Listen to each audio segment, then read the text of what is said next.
We are 1 week to go, and I'm thrilled today on the warning to bring you one of the country's premier pollsters. We'll talk about what a pollster is, different than a prognosticator, different than a guesser, different than a lot of the bullshitters out there. John Della Volpe at the Harvard Institute of Politics, their director of polling. John, welcome. Absolutely. It's great to be with you, Steve. Thanks. So we're a week out. Who's winning? Where does the race stand? Well, a week out, the pollsters know nothing more than I think the average person, right? Which is every one of these seven battleground states is literally within a point. So this is something, Steve, that actually is kind of beyond, I think, the scope, right, of survey research to call something, with this level of specificity. Having said that, I think we could, put this race into context relative to the race of 2020, which is what I generally tend to do in situations like this, right? And I can argue it. I can argue it either way. If you look at it one way relative to where we were on this day in 2020, Steve, this day Joe Biden had roughly a 7 point something lead 4 years ago on this day in the national polling. The lead is 1 to 2 at the most. On this day in 2020, when we look through the blue wall states as an example, Biden campaign was leading between 5 and 7 points across each of those three states: Michigan, Pennsylvania, Wisconsin. And today, again, to the extent that Harris has a lead, it's less than a point. On this day 4 years ago, Biden had an 8 point lead in Nevada, and today that's a toss up. Perhaps Harris is up by 2 points. Same story in North Carolina. He was up by two. He ended up losing that, and he was even in Georgia this time 4 years ago. And of course, they won that by just a handful of votes. So when you look at it in that perspective, a lot of those signs point to some opportunity for Trump that perhaps didn't exist 4 years ago, because we know that he extended, his final number beat the polls by a couple of points on one hand. Okay. On the other hand, in many of those battleground states, the Democratic Senate candidate is outperforming the top of the ticket in Kamala Harris, which means that there were Democrats there that there were voters in those battleground states who prefer the Democratic message, the Democratic values relative to the Republican challenger, which shows that there could be some more room to grow for Kamala Harris. So again, you can argue it either way, but that's, at this stage, part of the way in which I'm looking at it. Do you have a feeling right now, an intuition in the sense of this is the question I would ask all you guys back in my days when I was doing this, which is I'd get you'd get all the opinions around the table and I'd bring it down to, would you rather be us or them? So that question, if you're on the Harris side, would you rather be us or them right now? I think the Harris side has a much stronger organization, right? A much stronger organization and ground game. Their voters are voters who have typically voted in recent elections. They know who they are. They've invested, obviously, tens and tens of millions of dollars on that. That is a known quantity. They have outperformed they have outperformed expectations in multiple races over the last couple of years. So that is certainly something that I think the Trump campaign would like an organization like the Harris campaign. On one hand, on the other hand, this is a race where I think Kamala Harris, had several weeks, if not several months of momentum. That momentum has stopped. So that's something that I think, we're talking 1 week out. We'll see. I think if Madison Square Garden had some effect, I'm not sure it did, but I think there needs to be something that can kick that Harris momentum and that vibe back into something that feels better about them. There was an article, in the Times over the last 12 hours, 24 hours or so, that talked about the headquarters feeling a little bit better. We'll see, but this isn't going to be something that polling can really indicate at this point. I think we're talking about relatively small numbers of voters in certain states, and making sure those ballots get picked up and dropped off in the ballot box. That's what people kind of are looking for, these signs. When I look at and observe the rally in Madison Square Garden, putting aside the repulsiveness of it, from a real world, practical, electoral perspective, are there enough offendable Puerto Ricans in Pennsylvania or Florida, specifically with regard to that Senate race and Rick Scott, who was very fast to Right. draw, and not me, never heard of Trump when it came to the Puerto Rican antagonisms. Um, any chance that the Puerto Ricans are able to, because of that, be looked at in a way that was different than we were looking at that block on Saturday from a determinative voter group perspective? I, I absolutely think so. You're dealing with a group that, there's what, north of 300,000 Puerto Ricans in Pennsylvania, right? And kind of in my eye, it's less about flipping them from Republican to Democrat, but it's about activating them, right? And especially, they're over indexing, I think, for kind of younger, 20, 30, even early 40 something, right? And there's been just, I think every Puerto Rican has seen multiple times, right, through their digital media or through traditional media or through telephone and texting, kind of the offensive remarks from a couple days ago in Madison Square Garden. And I could see some pressure from members of the family saying, "Come on, let's come on and let's vote." And as you know, even just a very small fraction of 300,000 folks, right, could be determinative in Pennsylvania. And listen, don't believe me. Talk to Rick Scott, right, or Peter Navarro, and others who are very very quick to condemn that particular comment. That particular comment. I think that generally you would be regarded as the preeminent and foremost expert on younger voters in the country, and if not number one, certainly in the top two or three. And I want to get into that vote. We were on a panel at Stanford University in front of a class where a mutual friend of ours is the professor, and you talked about what's going to be a massive, massive, massive gender gap that flows all the way down through the electorate in a generational divide that comes right on through younger male voters. And I just wanted to let you talk about that to this audience and talk about this younger generation of voters who are not, by any stretch of the imagination, a woke, progressive monolith of the imaginings, I think, of a lot of people who might watch this, a lot of people who are watching MSNBC, a lot more complex than that. And just wanted to hear you extemporize, not to put you on the spot about it, but what are we looking at with regard to younger voters in this electorate and why? Yeah, thanks, Steve. A couple things to start with, right? I think without younger voters and the record-setting turnout from 2020 and literally the Obama-like share of vote that Joe Biden got in 2020, Donald Trump would be president today. Okay, that when we think about American politics in the last handful of years, this is the case in 2018 as well as in 2022. Republicans do really well with our generation and those older, right? With Gen Xers and baby boomers, silent generation. Those generations, essentially people over the age of 45 or 50, is the kind of heart and soul of the Republican Party right now, as you know. And in 2020, Donald Trump carried that cohort of voters by a significant margin. It was the record turnout.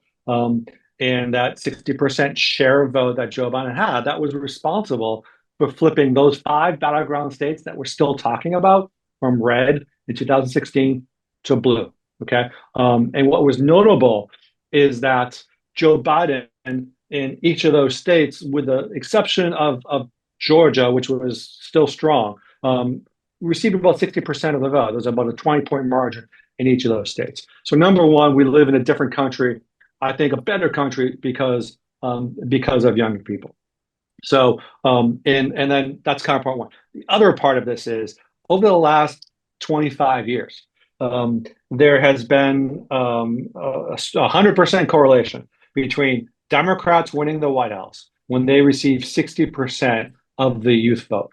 You know, Obama did it twice, 60% and 66 and 60, and Joe Biden did it once. As you know, in 2000, 2004, and 2016, Hillary, Gore, and John Kerry received somewhere in the mid to high 50s. So those are the kind of the things that I'm looking at in terms of where is Harris now on that kind of on that youth vote. So that's kind of how I'm thinking about. That's the importance of this particular cohort. It's likely going to be 16, 17%, I think, of all votes cast. So north of 1 in 7 or so people will be a young voter, people under the age of 30. So that's like the background. Okay. However, what we need to appreciate is that, and what makes this so exciting for me every cycle, is that the young voters of today were 9 years old, 10 years old. I just had lunch with 8 students, you know, who were in 5th and 6th grade when they had their first memory of Donald Trump. Okay. They're 18, 19, 20-year-old today. A decade ago, he's coming down the golden escalator, and these were children. They were middle schoolers, you know, kind of at best. And the relationship they have with Donald Trump is fundamentally different than the relationship that, quote, younger voters had just 4 years ago.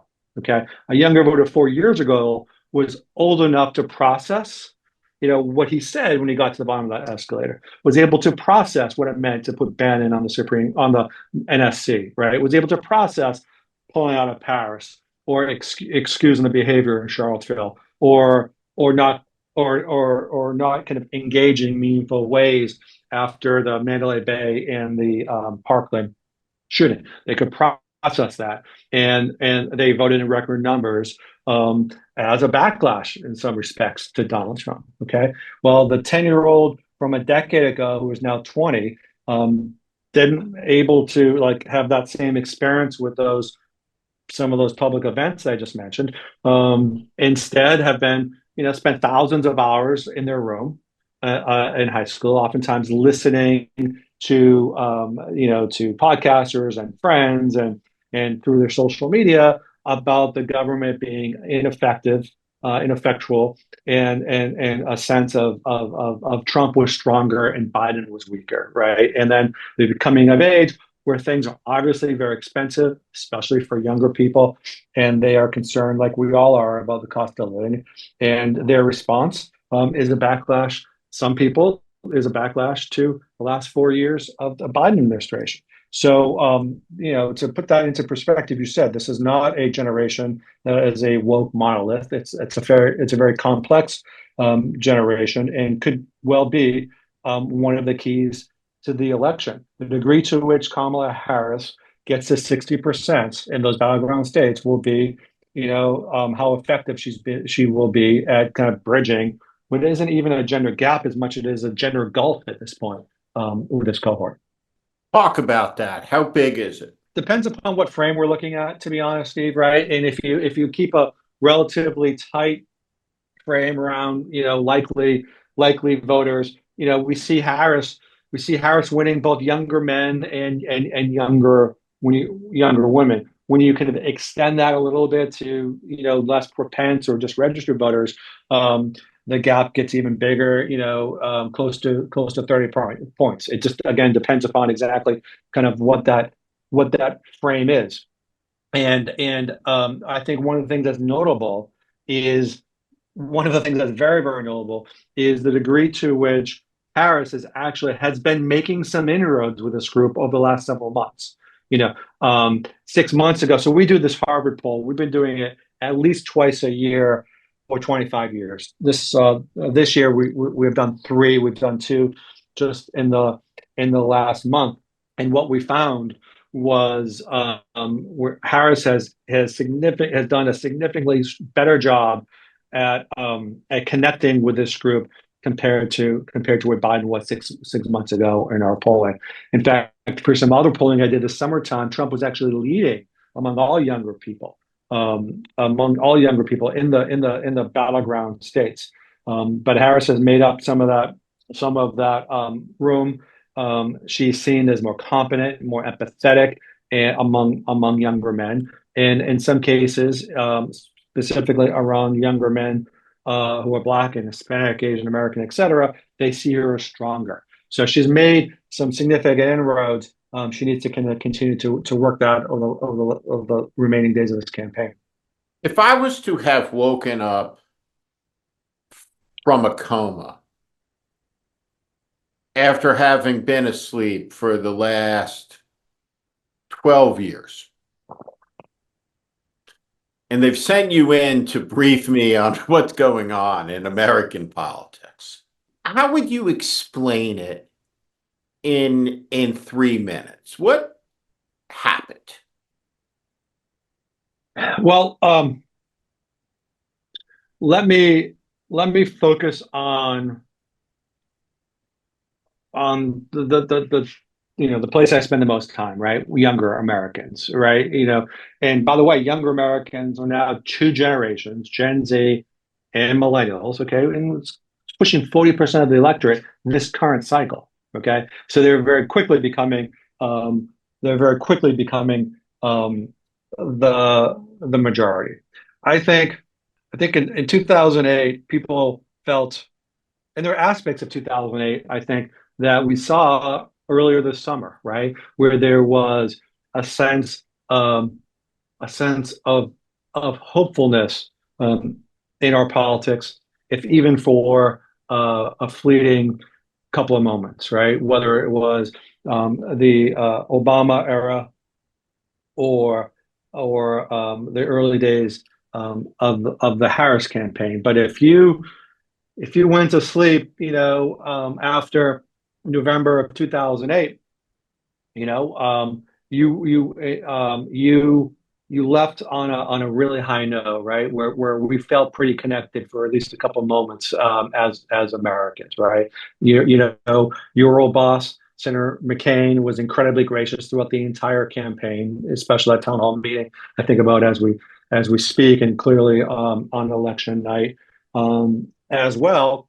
And then I think for too many people, things got divisive again, right? I think things got divisive pretty quickly, where it wasn't that long after the election where Mitch McConnell said his main job was to ensure President Obama's defeat. And I think perhaps like that whiplash between feeling so much hope and then so much division, I think, was extremely difficult, especially kind of for younger people whose expectations were so high, that this could be their moment and be a part of something bigger. All right. So part one is younger people who were part of that 2008 campaign quickly got disillusioned.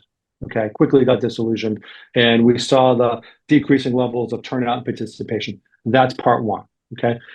The second part, of course, is the significant economic loss, right? To the Great Recession, and that I've learned has continued, to kind of echo through our politics. Not only do we have a generation of folks, I think, kind of our age, within Gen Xers, who still feel economically kind of unstable because of all the economic loss from 15 or 20 years ago, but we now have our children and the children of folks who were suffered so much economic loss and economic anxiety, seeing this as a lens from which they view politics today.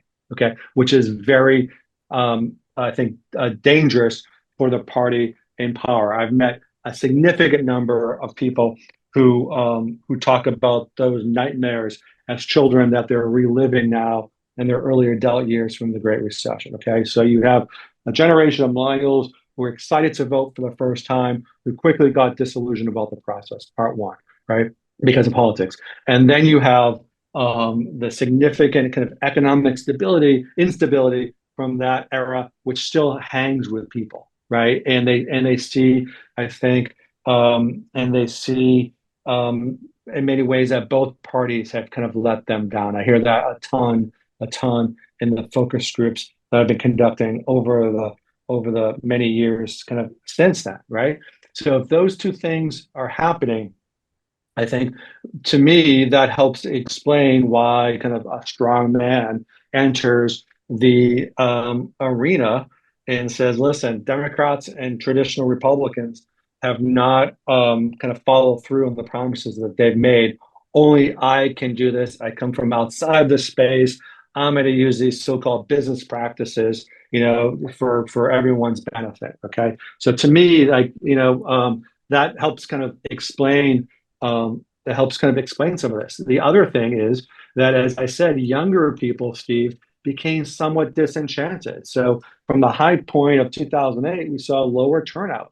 When young people were not a big part of the 2016 Hillary Clinton campaign, and they were kind of, probably less active than maybe I would have thought when you when you went to sleep in 2008. So I think the combination of the continued economic instability, the lack of younger people participating in politics, and supporting kind of progressive policies as they did in 2008 opened the door for someone like Trump.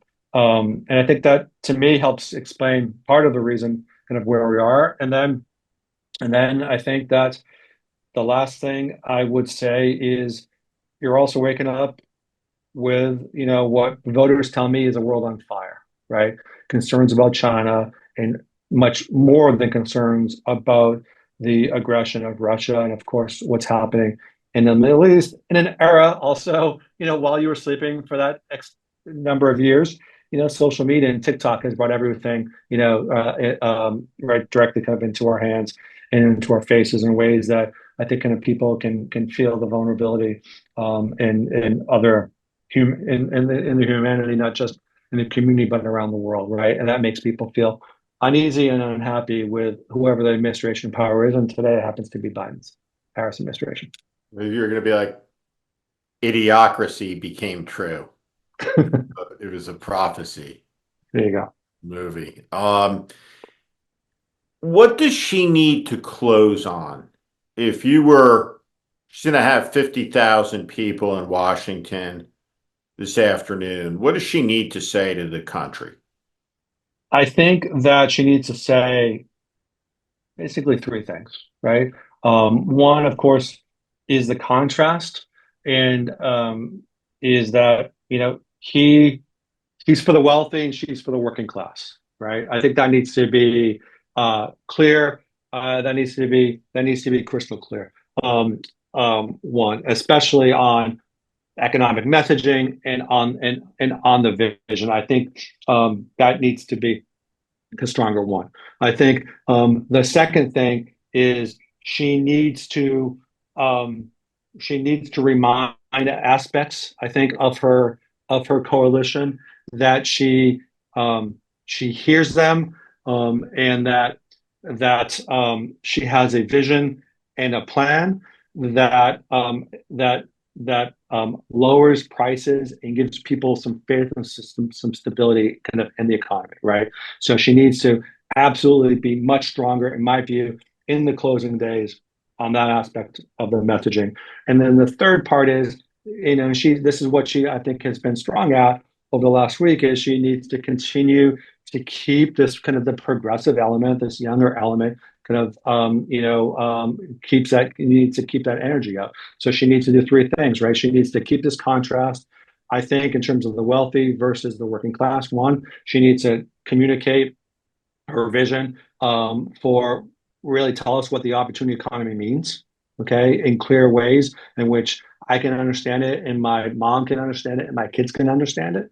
what that means for people. And then she needs to, I think, also kind of protect her progressive base, especially in the blue battleground states of the blue wall states. I wanted to bring you back to the beginning of the conversation. I think that one of the things that a lot of people are confused about who talk to me about the numbers, about how to interpret them, is the variance that's played out that you talked about, that Biden was 7 points up and he wins by a whisker in this state. Well, what accounts for that? And do you think that that's been kinked out of the system now, after 4 years, that the Trump undercount? But what is it that people are missing about the Trump vote in its total? Yeah, it's an excellent question. So a couple of things. The polling has been quite good at identifying the Democratic number, right? It's been the Trump number that has been undercounted, right? And there is a debate in our industry in terms of different weighting mechanisms between 16 and 20. Folks who weren't, included educational status in terms of as a weighting variable today. A lot of pollsters, not everyone, but a lot of pollsters are using a recall vote from 2020 as one of those variables as a way to ensure we're getting enough Trump folks kind of in the samples. My sense is this is less about the kind of that Bradley effect, right? And people being shy Trump voters to pollsters. And it's potentially more about a couple of things. There's a potential that folks who are most likely to be, his expanded base is folks who feel kind of disconnected, right, from government, and in many ways blame elites like pollsters and the media, okay, for the situation in which the country is in, and they're less likely to kind of participate. There's some aspect of that. Again, we try to correct for that by having the recall vote, but to the extent to which he's being unaccounted, there's elements of that. And I know a lot of people disagree, but I do think that there are, maybe more undecided or softer voters, Steve, right, than we might appreciate. I spend a lot of time talking, again, in focus groups. I mean, that's kind of my job. I kind of think of myself as more of a listener than a statistician, and when I enter these rooms and have these conversations, I see a lot of softness, especially with the cohorts I'm focused on, right? Who do they think is going to win? Who do those people think is going to be the president? I feel that folks are a lot more confident about Trump, right? And I felt that this entire year, and one of the things that I think they're trying to make this final decision about, Steve, especially younger women who Harris needs as many as possible, is, do I vote in my interest as a woman, for reproductive health and abortion access, or do I vote, for my economic interest, right? I could argue that's a false choice, okay? But I'm not going to win that argument with undecided voters right now. I'm not going to win that argument, right? Because I can talk in a rational way. They're reacting in an emotional way, and that is why, right? You asked me what advice I would have for that campaign. I offer up the two things, right? Working class versus wealthy, one, but also like this economic kind of the importance of this economic vision. So that's what that is kind of, I think, what is driving some of this softness. But we don't know, and it could be different errors, Steve, based upon different states, right? There's other aspects of this too that we hadn't seen this in polling in a while, but like there's a lot of Hispanic voters, right? We talk about the Puerto Rican vote, well, right? Well, there's Spanish, and then are we accurately surveying folks in their native language, right? Who could be voting, and the degree to which that impacts something. Okay, that is something in polls I've done over the past. You see very significant differences based upon whether someone is comfortable speaking their native tongue to a pollster or answering questions in English versus Spanish. So that could be something. This race is so very close. The other thing I'm really struck by and I'm a cross-top diver, right, is that there are some extremely high-quality polls who show a double-digit gap in favor of Trump among seniors. CBS poll, CBS poll, for example, has had Trump, ahead with seniors by 12 to 15 points for months. Okay, there are other polls who show the opposite almost, right? 5 or 6. So again, I don't, I can't explain. What does your instinct tell you on that variability between them? The CBS poll, which I think is one of the finest, um, is conducted online by UW, right? So it just feels like they, for whatever reason, have a slightly more Democratic leaning sample, right? I think if the senior vote is tied, I'd be shocked if Kamala Harris is the next president. Okay, Hillary won that vote. Hillary lost that vote by close to 10 points, in 2016. Biden did very well in closing that gap to 4, 5, or 6. If Harris can continue to close that gap, she's going to be president. There's a over a representation of members of that group, of course, especially in those Rust Belt, those Midwest states, right? And that's where arguably Biden has had some of his most significant, Biden Harris administration have had some of the most significant accomplishments. And by the way, if you ask me what else I would be suggesting that the VP cover in your speech, I would talk about that the successes of the Biden Harris administration have an opportunity to be kind of wiped off the board. So that means insulin prices, that means prescription drug costs, that means a lot of other programs that people care about and make a real difference in lives of working class Americans. I don't mean to overly put you on the spot here, but like let's imagine a scenario where where the outcome of this is a Trump victory, a Republican Senate, a Democratic House. Who's the leader of the Democratic Party? We don't know, right? We don't know. We don't know. Um, we don't know. It is some combination, right? And here's the thing, like, and I don't know if that's necessarily a bad answer right now. Okay. Obviously, Hakeem Jeffries in terms of making Washington work. Okay. But on a national basis, you have just, I believe, a tremendous amount of talent, right? Between, you know, former, in that case, right, you'd have former Secretary Pete Buttigieg, you'd have Whitmer and a variety of kind of other people who have been Josh Shapiro, of course, others who have been so supportive of VP Harris. But I don't know, and I don't know if that's a bad thing, because I would tell you that if under that scenario the Democrats need to have a real conversation, right? Um, because getting back to kind of what I focus on every day, Steve, is younger voters. I can tell you that every day, okay, for every 1,000 young people who turn from 17 to 18 years old every day, okay, um, 7 out of 10 of those are going to have values that are more aligned, with the broader Democratic Party's values than MAGA. Okay, every single day, right? And to the extent to which Democrats don't turn out younger people at record numbers in this election and don't ring up numbers that are beyond what Joe Biden had in 2020 is an incredible lost opportunity in the short term to govern, to save this democracy, and longer term for their party, right? And I would hope that if your scenario rings true, that there's a meaningful conversation, right, about how to kind of engage in a modern era of politics and communication. I pray not. I certainly hope Agreed. that she's going to be elected. I never had a doubt that Biden was going to win.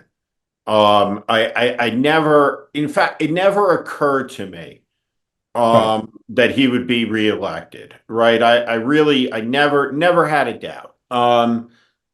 I do. I said to someone earlier today, I have a deep faith in the country, and that faith just says to me, no way. But Mhm. there's this part of me, this instinct, this voice in my head, after doing this for 35 years, I listen to the voice, right? And I don't try to fight it. And the voice is different than when we were together in Stanford. It's darkened. Yeah. And I hope that she will get over the top. I don't know what else any right-minded American needs to see. It's a time where there's tremendous, tremendous anxiety and transition and fear and a collapse, really, of authority in the media to such a degree that people have become unmoored from being able to orient around what's real, what's delusional, and the debasement of the culture, right? This is part of this is all part of the cost. It will be interesting to see, as we look at these groups, we see signs of realignment. If working class Latino men, Black men, break with Republicans and white working class voters, how do white working class women, who are really grievously affected by restrictions on their health care, their ability to get health care, how will they break? Um, how will immigration stack up versus abortion as the issue, that drives people to the polls? And the degree to which there's so much amplification of all the idiocy, all the noise, all the thunder, and there's just this dichotomy that I'm looking over your shoulder in our picture here, and I outside that window, right? I don't see any of the madness, or outside my window, right? In real life that you see manifested in the political coverage. And so we just are going to have to wait and see. Do you have a number, and then I'll let you go, that you think is going to be the number that shows up to vote in total? Somewhere north of 160 million, I imagine, is what you think it's going to be. But is it going to go north of 163, 162? Is it going to break any records here? Yeah, I listen, that's not I take the counsel of others who spend more time on that particular on that particular question, but given what my numbers say in terms of on youth relative to what we saw in the recent past and what others who are smarter than me on this think is that we don't get it's not a record breaking year. We don't get to where we were in 2020. That is my that is my sense of it. And what I say to my kids, who are in their, especially my daughters who are in their, early and mid 20s, is we need to be prepared for anything, right? And you talked about that so eloquently when we were last together, and they don't feel prepared. The media that they're consuming in New York City and Washington D.C. is really not reflective of, I think, the potential reality that we're talking about here, right? Which is that certainly kind of return by Trump and all that means as leader again. And I think we just need to be honest and talk about that conversation. And again, we can play it out in a couple of different ways, but I think that's a reality, and people need to kind of not stress out about too much, but work against it if that's who you are over the next couple of days, and then to be prepared for it next week. Yeah, enormous stakes on the line. I appreciate it very much, you taking the time a week out from the election. What I say to everybody watching and listening, even one of the foremost experts in public opinion research right now, it's really impossible to call, to predict. This is very much in the hands of the American people. And if you have any sense of the history of the country, we have had many long nights where everything was on the line. And hopefully Winston Churchill's admonition that in the end, Americans do the right thing, though we exhaust every possibility before doing it, holds here. And we do not elect somebody, I think, that has demonstrated quite clearly that he's a fascist and comfortable around fascists. And it's hard to see how catastrophe doesn't roll out of what Bob Woodward describes in the book and all of the people that would roll into government with Trump. So we have a week to decide, and it's always been the case. This is the 60th time the country is doing this. And even the most pessimistic amongst us, I want you to understand this, we will do it again. We will have an election in 4 years. The United States will not disappear. Even if Donald Trump raises his hand and takes the oath, he can do a lot of damage, but we have a very complex, very resilient society, and we'll see what happens. But John Della Volpe, thank you very much for your time today. All right, Steve, thanks so much. You bet. Thank you. I'm Steve Schmidt. This is The Warning, and I invite you to subscribe on our Substack, on our YouTube channel. Follow us. Welcome to the community.